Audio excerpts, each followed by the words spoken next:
Olá, muito boa tarde. Com as celebrações comunitárias e presenciais suspensas, não deixamos de olhar a proposta que a liturgia nos faz para o próximo domingo, 4º da Quaresma, e são os textos bíblicos reservados para essa ocasião que vamos analisar hoje com o Frei José Nunes, professor da Faculdade de Teologia da Universidade Católica Portuguesa, que está aqui connosco. Boa tarde, obrigado por estar entre nós.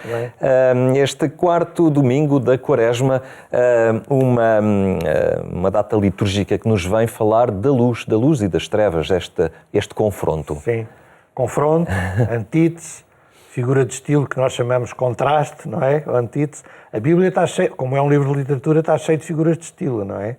Hipérboles, exageros, imagens, metáforas, comparações, alegorias. E também existe muito, repetições, e existe muito também esta figura de estilo da antítese, do contraste. Sei lá, vida e morte, felicidade ou infelicidade, bem e mal, luz e trevas. Desta vez é esta antítese, luz e trevas. E é uma temática que nos aparece, em muitos domingos, em muitos lugares da Bíblia, em muitos domingos em que celebramos liturgicamente em comunidade, não é? Esta temática da luz e das trevas aparece muitas vezes. Mas porquê é que isto nos aparece sempre também na Quaresma? E em particular neste 4º domingo da Quaresma, do ano A, com a leitura do Evangelho do século de Nascença, mas todas elas falam de luz e trevas, sobretudo a segunda leitura também. Porquê na Quaresma? Porque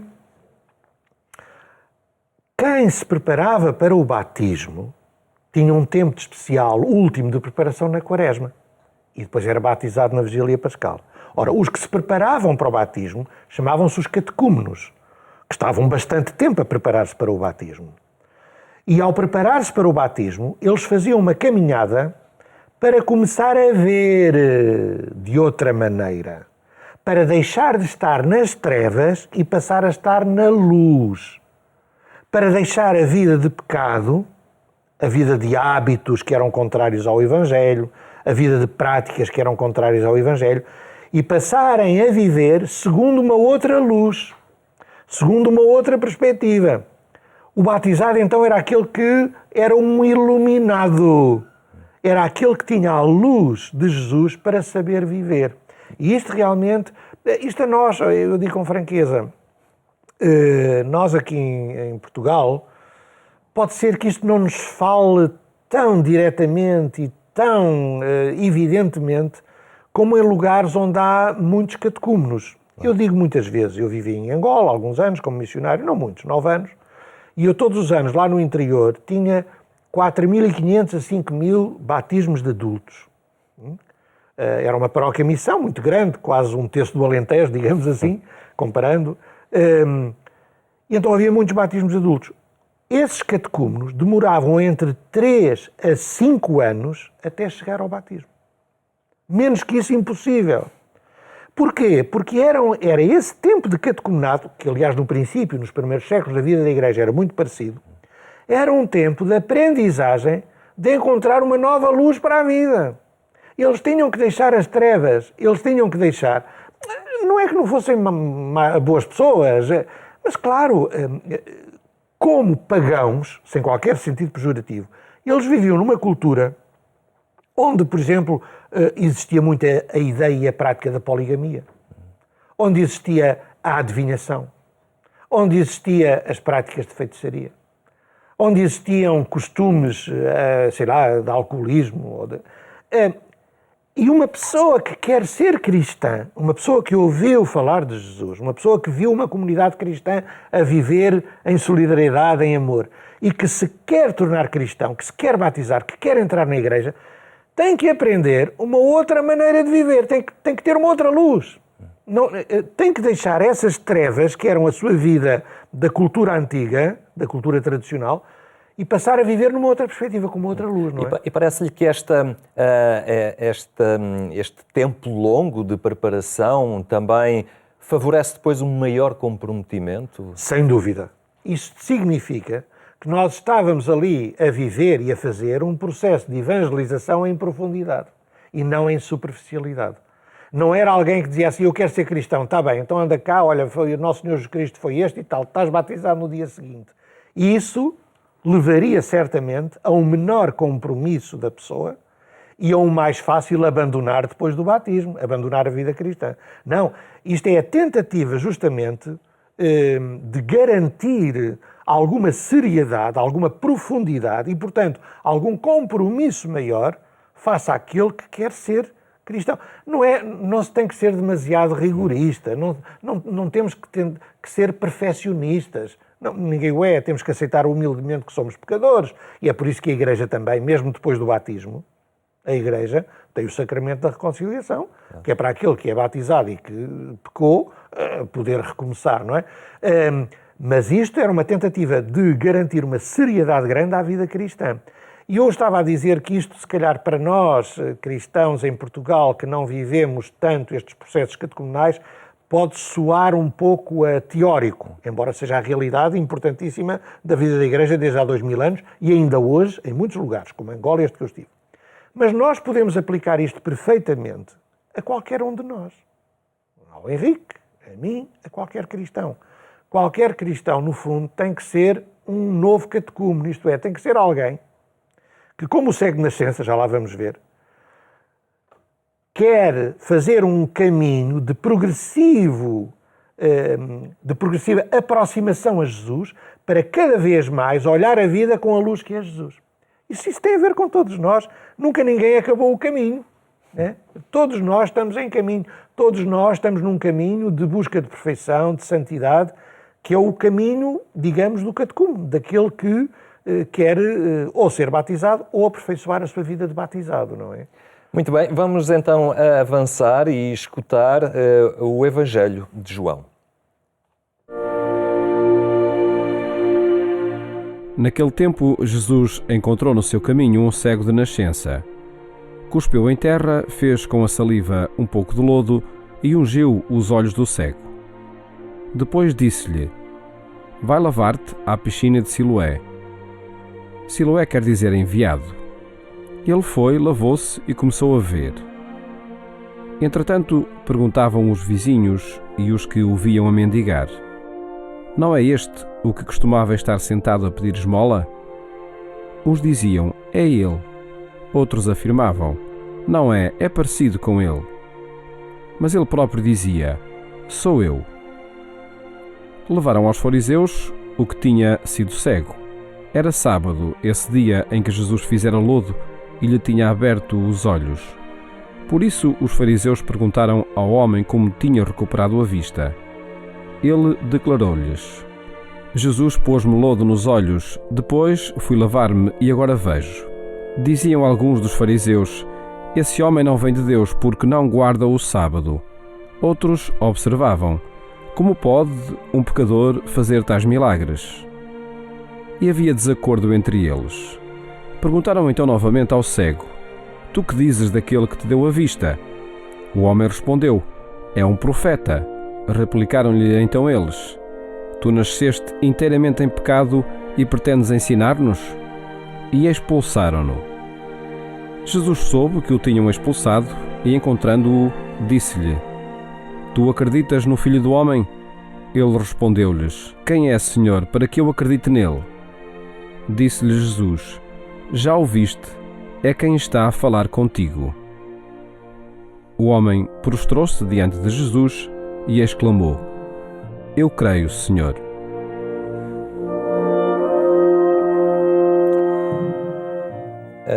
Temos aqui uma narração desta parte do Evangelho de São João, em que é a cor de um cego, mas esta recuperação da visão parece ser algo mais do que a simples qualidade dele poder ver, não é? Claro. Aquilo que está à frente dele. Este ver aponta para uma realidade ainda maior. Sem dúvida, pois. No fundo era um pouco o que estávamos a dizer há bocado, não é? Ainda antes da leitura do Evangelho. Este ver significa olhar para Jesus e ver nele o enviado de Deus, o Messias, a verdade, o caminho, a verdade e a vida. Não é? Coisa que o cego acabou por conseguir ver e reconheceu em Jesus o Messias, E todos os outros, não. Todos os outros não conseguiram ver em Jesus o Messias. Aliás, é muito engraçado, porque o cego fala de Jesus numa certa progressão. Primeiro vê em Jesus um simples homem, depois já vê nele um profeta e acaba por falar em Senhor. Não é? Portanto, já há a confissão do Messias, o Kyrios, digamos assim. Ao passo que os outros todos, é muito engraçado, e nós fizemos a leitura breve, porque o Evangelho é mais longo, não é? Aparecem muito os outros, os escribas, os fariseus, olham para Jesus e dizem: mas quem é esse? Quem é esse homem? Uma pessoa como essa poderia fazer tais milagres. Nunca chegam a descobrir em Jesus o Messias. Não fazem essa caminhada de descobrir a luz que é Jesus. Ainda por cima ele violou o preceito do sábado. Ui, meu Deus, claro, violou o preceito do sábado, portanto é pecador. Mas, logo no princípio do Evangelho, Jesus faz uma ruptura com a crença do povo judeu acerca das desgraças e da maldade. Porque a primeira coisa que perguntam a Jesus, quando ele vê o cego de nascença, é: quem é que pecou para ele ser cego? Foi ele, já no ventre da mãe, ou foram os pais? Porque ele já nasceu cego. Quem é que pecou? Porque a mentalidade judaica era esta. Um mal, uma desgraça, era sempre fruto de um pecado que Deus castigava. Ora, Jesus, isto é extraordinário, quer dizer, isto é extremamente libertador. O cristianismo é uma religião extremamente libertadora, por muitos motivos, este é um deles. Jesus diz: não, há muitos males que existem, que ninguém tem culpa. Jesus acaba com a culpabilidade. E Jesus acaba com a noção de que Deus castiga por causa dos pecados das pessoas. Não, há males que existem pura e simplesmente para se ver neles a glória de Deus. Foi a resposta de Jesus. Ninguém pecou, nem ele, nem os pais. Ele nasceu cego para se manifestar nele a glória de Deus. Vamos olhar para a situação que estamos a viver aqui com o coronavírus, o Covid-19.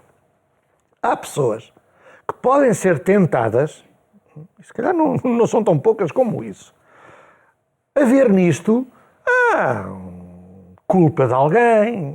Isto foram uns que meteram isto no mundo, este vírus, lá com umas experiências. Outros podem pensar assim: isto, a humanidade está cheia de pecado, isto é um aviso de Deus.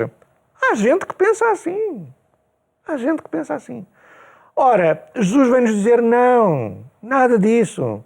Este mal que existe, como o do cego de nascença, como este vírus, como tsunamis, tremores de terra, desgraças naturais, isto não é porque alguém tenha culpa, nem porque Deus castigue. Deus não castiga, o Deus de Jesus não castiga, não é? Quer dizer, Deus perdoa e ama, não castiga. Pode chamar a atenção, mas não castiga.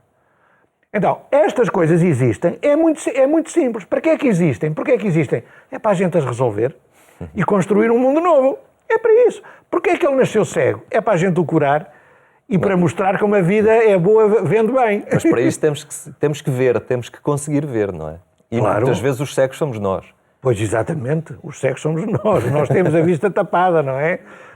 E, portanto, por isso é que, lá está, estes textos aparecem-nos na Quaresma para dizer que todos nós somos parecidos com os catecúmenos. Nós temos que abrir os olhos cada vez mais e sempre, até ao fim da vida, à luz que é Jesus. E olhar as coisas à maneira de Deus. Há um profeta, o profeta Isaías, num certo lugar do seu livro, diz uma coisa lindíssima: vossos pensamentos não são os meus. Nós olhamos para as realidades de maneira diferente de Deus. Nós temos que nos aproximar da luz. Nós somos como este cego. Nós temos que aprender a ver e ver na perspectiva de Deus. Vamos olhar, sei lá, outra vez para o coronavírus. Há pessoas, por exemplo, que dizem assim: bom, nós temos que ter agora uma distância social, nós temos que ficar mais em casa, nós temos que ter estas precauções. E porquê? Há pessoas que podem dar este tipo de razões. Porque se eu contacto com aquele, posso ficar infectado. Eu tenho medo de ficar doente.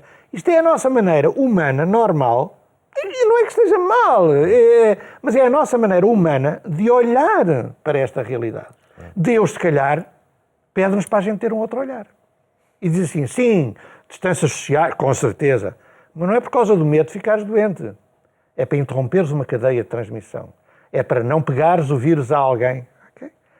É outra maneira de ver... É o cuidar do outro. É o cuidar do outro, lá está. Quer dizer, mas isto que estamos a dizer, do cego de nascença ou do Covid-19, em qualquer realidade, há sempre maneiras mais humanas, digamos assim, de olhar para essa realidade, ou maneiras mais divinas. Claro. Muito bem, vamos avançar. A primeira leitura, no primeiro livro de Samuel, percebemos aqui que a lógica de Deus é diferente. Deus não vai propriamente atrás daquilo que enche o olho. Claro, exatamente, é isso. A maneira de Deus olhar para as coisas é diferente da nossa. Segundo a maneira humana, quem é que iria ser escolhido para rei? Um dos principais filhos de Jessé, o mais velho, o mais aparentemente mais belo, não sei o quê. E não. Azar, como diz o povo, azar. Quem é que foi escolhido? Deus diz ao profeta, para o profeta dizer, não, é aquele por quem tu não dás nada. Ele nem lá estava no grupo. Ele nem lá estava no grupo, ele não contava. O David andava lá num pastorzeco, mal parecido se calhar, a tratar de ovelhas, mal cheiroso. É esse. E isto é muito engraçado, porque... É engraçado não, isto é de um ensinamento brutal. Lá está, os pensamentos de Deus são muito diferentes dos nossos. Nós temos tendência, por exemplo, a dar-nos e a valorizar muito as pessoas importantes. Deus pega sempre nos de segundo plano. Sempre. Em toda a Bíblia, quer dizer, quem é que é o justo para Deus entre Caim e Abel? É aquele que é morto. É o Abel, o pastor, não é o agricultor. Bom, depois aparece-nos, sei lá, o Isaac. O Isaac vem depois do Ismael, mas vai ser o mais importante. Nos filhos de Jacó, quem é que é o bom? É o último, aquele que foi vendido como escravo pelos irmãos, o José. Quer dizer, é sempre o último. E em Jesus mesmo disse isso. Atenção, que muitos dos últimos serão dos primeiros e dos primeiros serão dos últimos. É uma outra... O Papa Francisco, por exemplo, está sempre a chamar a atenção para isto. Para as pessoas fracas, para os pobres, para os das periferias. Não, Deus gosta de toda a gente, mas o olhar de Deus está em primeiro lugar para esses que mais sofrem, não é? Para os últimos, para os que estão em segundo plano. E isso era uma maneira também para nos ensinar a nós, individualmente e como igreja, de olhar também para as pessoas, para a sociedade e realmente ver os migrantes. Claro. Já estamos sempre com este problema dos migrantes. A estratégia humana para os migrantes é construir muros, pôr barreiras, não deixar que eles entrem. Mas a perspectiva de Deus é outra. Deus mesmo foi o Deus de um povo de migrantes. Okay. Exato. E por fim, a segunda leitura da Epístola de Paulo aos Efésios também nos fala deste confronto das trevas com a luz. Se o cego foi curado e viu, os cristãos também são chamados à luz. Não é? Exatamente. E aqui, lá está, todas as leituras falam da luz e das trevas, mas cada uma numa perspectiva própria, não é? Esta, creio que põe mais o acento nisto. Cada pessoa, cada um de nós, cada pessoa em geral, mas cada um de nós cristãos que acreditamos em tudo isto e que a luz é Jesus, nós devemos sentir que Jesus é uma luz que nos ilumina e põe tudo a descoberto. E pondo tudo a descoberto, nós devemos deixar as obras das trevas que nos envergonhariam e passar a adotar apenas obras da luz de que toda a gente poderia ver porque não teríamos vergonha. Isto é, tudo o que está cá dentro, os nossos sentimentos, os nossos pensamentos, os nossos desejos. Será que se houvesse aí uma máquina de raio-x e pusesse tudo a descoberto, será que a gente não tinha vergonha? Mas a leitura diz que isto não basta uma adesão pessoal a este posicionamento. É necessário denunciar abertamente. Exatamente. As trevas. Não é? Exatamente. Por um lado, em termos pessoais, abandonar as obras das trevas e sermos pessoas que não têm medo da luz, que tudo fica descoberto, não é? Mas depois também uma atitude para fora, social, de denúncia de tudo aquilo que está mal, de tudo aquilo que é trevas, não é? Olha, voltamos ao coronavírus. É transversal. É transversal. Outro dia mandar uma mensagem a dizer isto em 6 dias tudo mudou. combustíveis baixaram, a poluição baixou, há mais tempo na família, para as pessoas estarem em família. As pessoas já nem sabem até como ocupar o tempo, às vezes. Em 6 dias tudo mudou. Lá está. Isto é a prova de que nós vivemos num mundo cheio de trevas e que, afinal, se calhar não era tão difícil mudar. Com alguns custos, sobretudo para alguns, mas não era tão difícil mudar e é preciso denunciar as trevas. Há realidades da nossa vida que convém, também nestes dias de quaresma, não é? Uma quaresma especial que vivemos este ano, é verdade. Que convém conseguirmos purificar melhor neste itinerário até à Páscoa. Pois, o povo diz, há males que vêm por bem, não é? Quer dizer, isto é um grande mal, de facto, esta pandemia, não é? Mas quer dizer, isto ao mesmo tempo leva-nos realmente a centrar-nos, se calhar, naquilo que é mais importante, naquilo que é essencial, nas relações corretas uns com os outros, solidárias, tratar do bem do outro, preocuparmos com o outro, pronto, corrigir tudo o que não está bem nas nossas atitudes. Olha, não é que seja bom, não é que seja bom. Claro. Ninguém quer isso, mas aproveitemos, quer dizer, Deus fala direito por unhas tortas, há males que vêm por bem, o povo tem esta sabedoria, não é? Aproveitemos estas quarentenas para viver a quaresma, que aliás as palavras têm a mesma raiz, não é? Muito bem, Frei José Nuno, muito obrigado por ter estado hoje aqui entre nós. Lembro apenas que mais logo, pelas 22h45, ainda pode sintonizar a Antena 1 e acompanhar a edição rádio do programa Eclésia. Nós ficamos por aqui e, apesar deste recolhimento forçado, tenha, na medida do possível, uma boa tarde e um bom fim de semana.